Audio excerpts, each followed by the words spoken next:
Welcome to Dateline Schools, a presentation of the St. Clair County Regional Educational Service Agency with your host, Terry Harrington.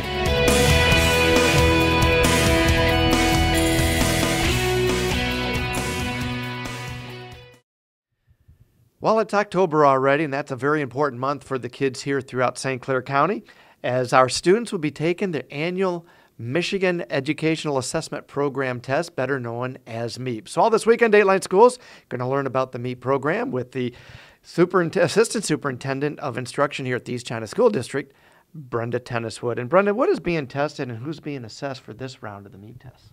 Well, Terry, this certainly is MEAP time of year, and so all of our students in grades 3 through 8 are tested each year in reading and math. So that's those are the two tests everyone takes.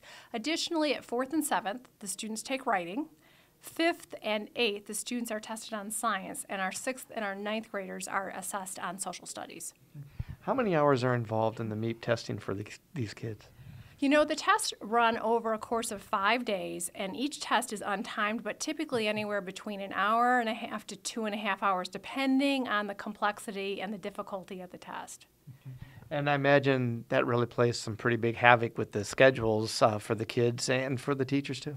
Yeah, certainly we want to make sure that the students have a nice uninterrupted, that's the key, uninterrupted block of tests for testing, and they don't feel pressured to finish. And so basically all the building master schedules are redone to make sure that our 3rd, 4th, and 5th graders at the elementary level have this nice chunk of time, typically in the morning, as well as at the middle school, so kids have a nice chunks of time in which to test. I know when the high schoolers take theirs in the spring, sometimes they only bring in the kids that are being tested. Do you do the same thing with the elementary students? No, much to our students' chagrin, they don't get any time off. No, they run their normal day. So typically what happens is they test in the morning, and then in the afternoon they're still doing work, but it might be less intense work in the afternoon.